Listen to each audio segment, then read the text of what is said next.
قل إن كنتم تحبون الله فاتبعوني يحببكم الله ويغفر لكم ذنوبكم والله غفور رحيم. صلى الله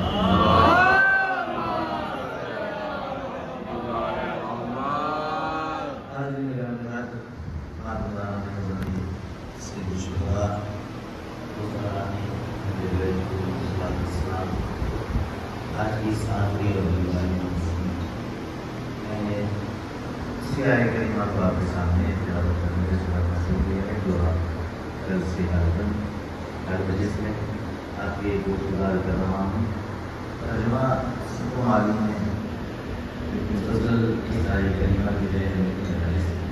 آج کرتے ہیں رسول سے پروردگار مخاطب ہے اور کہہ رہا ہے کہ اے میرے رسول ان لوگوں سے کہیے جو میری محبت کا دعویٰ کرتے ہیں کہ تم اللہ کی محبت کے دعوے کے ساتھ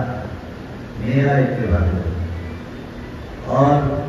اس کے نتیجے میں اللہ تم سے محبت کرے گا,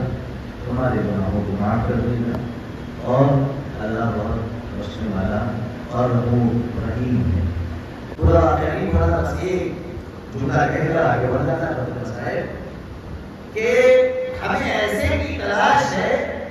جو اتباع رسول میں کامل ترین ہو. رسول کی وفات کے بعد ایک زمانہ گزر چکا ہے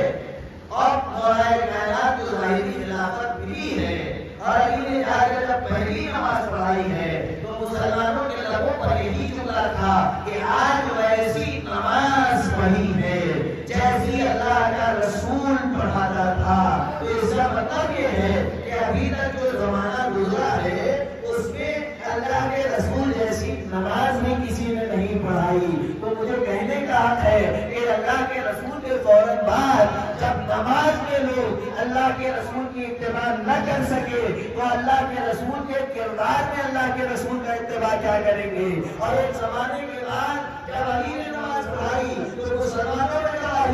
کہ آج ایسی نماز پڑھی جیسی رسول اللہ پڑھتے تھے. اس کا مطلب یہ ہے کہ نماز میں رسول کی اتباع اتنے زمانہ گزرنے کے بعد کرے تو رسول کی گفتار کی اتباع بھی وہی کرے گا, رسول کے کردار کی اتباع بھی وہی کرے گا, رسول کی شریعت کی اتباع بھی وہی کرے گا, رسول کے پیغام کی اتباع بھی وہی کرے گا اور مجسم بن کر ہو علی کی شکل میں رسول نظر آنے لگے گا. سلام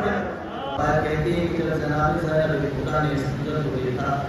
مدینے کا رخ کیا اور آواز کیا جلتا یا رسول اللہ صلی اللہ علیہ ملائکۃ السماء وہذا حسین مرمل بالدماء مقتل الاعلی. رسول خدا آپ پر آسمان کے فرشتوں میں آ کر نماز جنازہ پڑھی مگر آئیے ذرا کربلا کے میدان میں دیکھیے آپ کی آغوش کا پارا حسین اپنے خون میں مرنا کربلا کی جلتی ہوئی زمین پر پڑا ہے. اے نانا میرے بھائی کے جسم کے ٹکڑے ٹکڑے کر دیے گئے ہیں. یہ فریاد کرتی ہوئی بیوی کربلا کو چھوڑ کر چلی گئی. لاشیں پڑی رہی. رات دن گزر گیا. 11 محرم کی رات گزر گئی. 12 محرم کی صبح افطار ہوئی تو روایت میں لکھا کہ بنی اسد کی کچھ عورتیں وہ نہر فرات پر پانی بھرنے کے لیے آئی. جب وہ پانی بھرنے آئی تو انہوں نے دیکھا کچھ لاشیں پڑے ہوئے ہیں. ان لاشوں کو دیکھ کر وہ اپنے گھروں کو واپس گئی. اپنے مردوں سے کہا کہ کچھ لاشیں پڑی ہوئی ہیں میدان میں. مردوں نے جواب دیا ہاں وہ فرزند رسول کے ساتھ جو افراد آئے تھے ان کی لاشیں ہیں.